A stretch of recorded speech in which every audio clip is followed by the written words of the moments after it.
El pensamiento de Maquiavelo y las ideas colectivistas, ¿no? Resulta que también, por obligación del profesor, me obligó el profesor Rossi a cambiar el título porque era muy largo el mío. Entonces procedí a cambiarlo. En todas las clases que doy siempre hago la primera advertencia. Ah, perfecto. Entonces le robamos también tiempo un poquito a Rubén. La advertencia es la siguiente: de aquí en adelante no crean absolutamente nada de lo que yo voy a decir. ¿En qué sentido? Vamos a ir de una manera incluso hasta nula, en el sentido de ser totalmente escéptico, para no confundirnos las cosas, porque ya estamos incluso ya cansados de que quien se monta detrás de una presentación de un escritorio, de un tribunal, entonces tenemos como ciertos dogmas, ¿no? Entonces el dogma del príncipe, el dogma del profesor, el dogma del diputado, del magistrado, del presidente electo, autoelecto, X. Entonces vamos a partir de que de aquí en adelante todo lo que yo diga, no me crean absolutamente nada, vamos a ir avanzando. Si ello va en la misma línea de pensamiento de ustedes, perfecto, porque ayudará para reforzar eso. Si está en contra, entonces ustedes tendrán la obligación de averiguar lo contrario para reforzarlo. Y si les llama la atención, totalmente neutro, bienvenidos incluso a bajar la obra, la vamos a poner en la página de nosotros de Cultura Jurídica ORG, y ahí pueden ver, además de esta presentación, muchas otras que vamos a tener. ¿Cuántas veces no hemos escuchado esta expresión? El fin justifica los medios. Fue Maquiavelo el que la escribió. Tiende a atribuírsele a Maquiavelo, por eso es que lo pongo en interrogación. Y eso me lleva a mí también a una reflexión previa, que es entre la teoría y la práctica, la realidad y la ilusión. Porque en momentos como lo que está pasando ahorita en Venezuela, mucha gente pensará, bueno, pero es que ustedes lo que hablan es pura teoría, nosotros queremos es práctica ya. 187.11 ya, y aparezca la gasolina y los robos, etcétera. Entonces, cuando uno es teórico y uno estudia, es como si estuviera en contradicción con la práctica, como si la práctica fuese atender a las situaciones políticas, económicas, sociales, cualquiera que sea, pero sin analizar cuál es la teoría que está detrás de eso. Y si estamos en alguna sociedad con algún problema, es porque hemos pretendido que la teoría no sirve para nada, entonces atendemos a asuntos eminentemente prácticos. Y es en ese sentido que vamos a leer unos extractos del Príncipe. Ya César nos ubicó en el contexto que, si bien estamos en el 2019 y más de 500 años, más de 5 siglos han pasado desde que se escribió y se dio el contexto de Maquiavelo, vemos que lo esencial se mantiene: el poder por el poder mismo, la doble moral. Pero es que la doble moral era aceptado, porque los cánones morales generales no se le aplicaban a los príncipes, pero hay cosas que todavía vemos cómo han evolucionado, y eso nos lleva a cómo era el nombre originario que el profesor Rossi me mandó a eliminar de la presentación porque era muy largo y caía. Se llamaba La idea del poder como un fin en sí mismo en el pensamiento de Maquiavelo, la reflexión del socialismo del siglo XXI y la revolución bolivariana en el espejo maquiavélico. Entonces no cabía en la presentación, pero yo creo que a lo mejor mucha gente hubiese podido venir, ¿no? Entonces vemos cómo esa expresión y ese título previo, que es el de el fin justifica los medios, no existe expresamente en Maquiavelo, pero sí existe, si le quisiéramos poner hoy ese capítulo, sería el capítulo 18, que se llama así. Primero lo tenemos en latín, porque este señor lo escribió fue en latín: quomodo fides a principios sit servanta. ¿Qué cuánto debe el príncipe mantenerse a la palabra de vida? También está en italiano, pero lo importante es que hagamos la advertencia de que lo escribió en latín, a pesar de que hablaba italiano, es quomodo. ¿Hasta qué modo, hasta cuánto debe mantenerse la palabra empeñada? Y este es el capítulo 18 de la obra de Príncipe, que muchos no él, pero muchos han querido señalar de que es el fin justifica los medios. ¿De qué modo deben guardar los príncipes la fe prohibida? O sea, ya ahí tenemos unos temas interesantes, porque la fe que guarda un príncipe es distinta a la que se le podía exigir a los súbditos, y también lo importante que aprovecho de que no se mencionó ni en la exposición de César ni la de la profesora, es que hasta ese momento que se escribe El Príncipe no había ocurrido un hecho importantísimo, que son los tratados de Westfalia. Hasta 1648, si usted nacía en X lugar de Europa, recordemos que en ese momento, a pesar de que existía y ya había colonias, no dejaba de ser una suerte de apéndice de alguna familia. Y si se casaba familia 1 con familia 2, ya entonces tienes un territorio mucho más grande. Y por eso que los estados, no como los conocemos ahorita, sino antes de 1648, que es cuando se crea y empieza la idea de los estados nacionales, tú seguías la suerte como los animalitos. El papá del perrito se casó con el papá de la mamá de la perrita, entonces tienes cachorritos y esos son de todos nosotros. Así éramos nosotros. Después de 1648 tenemos la idea de los estados nacionales. Eso también hay que tenerlo pendiente. Por lo general no me gusta, no leo las presentaciones, pero visto el contenido del capítulo 18, que les recomiendo que lo bajen, sí voy a leer algunos extractos. Es necesario que el príncipe entiéndase en esa época un príncipe, pero puede ser también un presidente actual o un conde, es decir, quien lleva el ejecutivo, sepa que dispone de dos formas de luchar: la ley y la fuerza.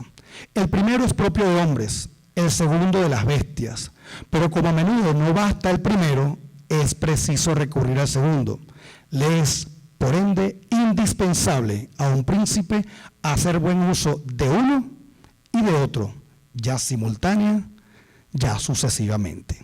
Entonces ya vemos cómo a la lámina de la profesora le pusimos una zorra y un león. Entonces ella se me adelantó en esa parte de la exposición, pero bueno, esa la usamos para la otra presentación.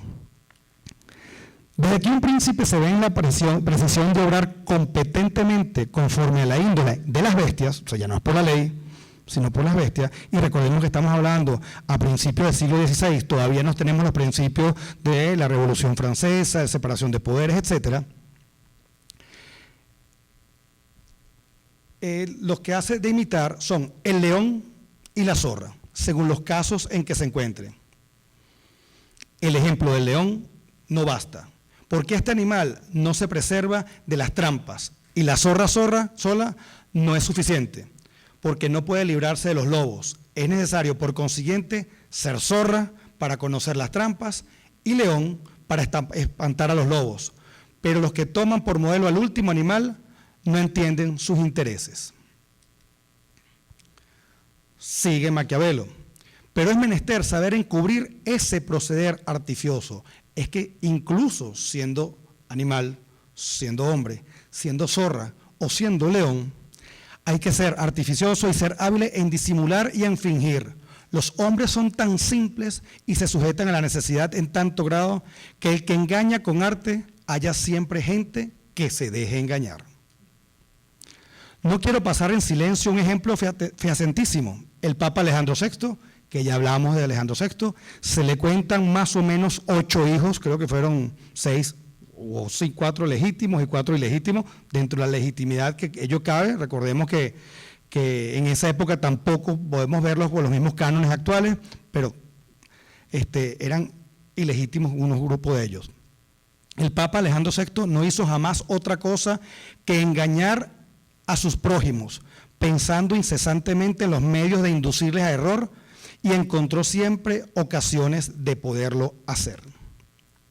Nunca hubo nadie que conociera mejor el arte de las protestas persuasivas, ni que afirmara una cosa con juramentos más respetables, ni que a la vez cumpliera menos lo que había prometido.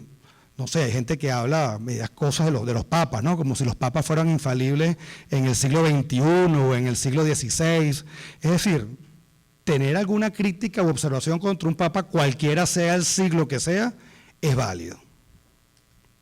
Ahí tenemos una foto, la misma, no hablé con César, no estamos repitiendo.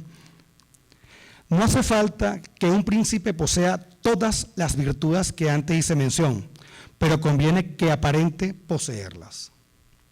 Puede parecer manso, humano, fiel, leal y aún serlo, pero le es menester conservar su corazón en tan exacto acuerdo con su inteligencia que, en caso preciso, sepa variar en sentido contrario. Un príncipe, y como advertía la profesora, especialmente nuevo, es decir, todos aquellos que están buscando hacerse del poder, en esa época recordemos entonces que no estábamos, luego en 1648, eso puede ser por conquista, por matrimonio o por cualquier otra forma, que quiera mantenerse en su trono, ha de comprender que no le es posible observar con perfecta integridad lo que hace mirar a los hombres como virtuosos, puesto que con frecuencia para mantener el orden en su estado se ve forzado a obrar contra su palabra, contra las virtudes humanitarias o caritativas y hasta contra su religión. Su espíritu ha de estar dispuesto a tomar el giro que los vientos y las variaciones de la fortuna exijan de él, y como expuse más arriba, a no apartarse del bien mientras pueda, pero también saber obrar en el mal cuando no queda otro recurso. Debe cuidar mucho ser circunspecto para que cuantas palabras salgan de su boca lleven impreso el sello de las virtudes mencionadas, es decir, siempre tienes que aparecer como virtuoso, y que para tanto viéndole como oyéndole le crean enteramente lleno de buena fe, entereza, humanidad, caridad y religión. Dedíquese pues al príncipe a superar siempre las dificultades y a conservar su estado. Después lo vamos a identificar con poder. Si logra con acierto su fin, tendrá por honrosos los medios conducentes a él mismo. Ahí es donde viene la parte que se entiende que los fines justifican los medios. Pues el vulgo se paga únicamente de exterioridades y se deja seducir por el éxito. Y como el vulgo es lo que más abunda en las sociedades, los escasos espíritus clarividentes que existen no exteriorizan lo que vislumbran hasta que la inmensa legión de los torpes no sabe ya a qué atenerse. Un príncipe de nuestros días, estamos hablando de 2019, o 1500, o 1600, un príncipe de nuestros días, al que no es oportuno nombrar, a lo mejor porque Conatel no nos permite, no predica más que paz y lealtad en América o en Noruega, cuando es enemigo acérrimo de la una y de la otra, y de haberlas observado le hubieran quitado en más de una ocasión el prestigio o el Estado. Esta es la última que yo voy a leer, porque creo que se pareciera redactada en mayo del 2019, ¿no? O en cualquiera de las semanas o los meses precedentes de aquí a 20 años hacia atrás. Y nos hace pensar, vamos a imaginarnos entonces un príncipe de nuestros días. ¿Cuál les viene a la mente? Cualquiera. Vamos a hacer dibujo libre. Cualquier príncipe encargado, autojuramentado, electo, designado de nuestros días. Vamos a imaginárnoslo, pero como estamos en el ejercicio del siglo XVI a su inicio, estamos hablando de Fernando de Aragón. Pero en su mente puede llegar cualquiera, ¿ok? Porque en su mente, cualquiera persona que lo tenga en la mente, van a entender el Estado por el Estado mismo, el poder por el poder mismo, el partido por el partido mismo, la sociedad por la sociedad mismo, y vemos cómo incluso usan nuevas formas de hacerse del poder. En esa época era invitándolos todos a cenar y matándolos, en esa época, en épocas más recientes, es convocándolos a elecciones fraudulentas, en otras épocas más recientes invitándolos a conversaciones y diálogos, etcétera, o a redes sociales, o a que saques un carnet de la patria, o etcétera, etcétera, etcétera. Y todo se hace gracias a las nuevas herramientas. Pero igual hoy, como antes, esas no son más que falacias y estratagemas. Cambiar el contenido de las palabras, el contenido de las instituciones jurídicas, el contenido, por ejemplo, de la idea de patria, cuando en realidad lo que están en abierto ejercicio de patrioterismo y patriotaje, o la venezolanidad cuando estamos frente al venezolanaje. Y muchas, por supuesto, maneras más elaboradas de gestión de la miseria y el terror, de la maldad, el ejercicio de la maldad por sí mismo. Este libro no es muy distinto a Sun Tzu, El arte de la guerra, en cuanto a mantenerse en el poder por sí mismo, mantenerse en la presidencia por sí mismo. Entonces nos han cambiado hasta el concepto de constitución, que es una constitución. Y el cinismo y la maldad no son más que viles instrumentos políticos. Sobran los ejemplos. Y mientras más recientes, como que son, digamos, más evidentes y los vivimos más. Desde el nacionalsocialismo, la SS, cualquier cantidad de cosas que suene a popular y a soberano, vemos que no es más que una conversión y una invasión a las instituciones, a las palabras. O sea, es decir, un maquiavelismo o un Maquiavelo 2.0. Y vemos cómo las nuevas tecnologías, lejos de liberarnos, muchas veces las están utilizando para también controlarnos. Vemos entonces cómo Maquiavelo, a pesar de que pudo no haber sido esa su intención, porque su contexto histórico fue otro, pero él lo que hizo fue describió y por supuesto dio unas buenas herramientas para la SS, el fascismo que lo estuvimos hablando, que te ponen como si el nacionalsocialismo estuviera de alguna manera reñido con el nacionalsocialismo, pero no son sino otras formas de totalitarismo, como lo es hoy abiertamente el chavismo devenido en inmadurismo. Y hay que decirlo, porque esto es un examen académico. Entonces, a modo de conclusión, Maquiavelo está más presente hoy que nunca. Por supuesto, no podemos darle una lectura sesgada en el sentido de poner las instituciones políticas, sociales y culturales de hoy aplicadas a la época. No es que haya que leer entre líneas en el sentido de que él quería decir algo distinto, eso fue su realidad y no sirvió más, como muchas otras cosas, que servir como instrumento, como muchas otras lecturas, para lo que estamos viviendo ahorita. No es otra mi conclusión que volver a lo que es la calidad de la Venezuela que tenemos, la Venezuela que teníamos y la tenemos todavía secuestrada, la de calidad 7 estrellas, porque 8 son una impostura. Muchísimas gracias.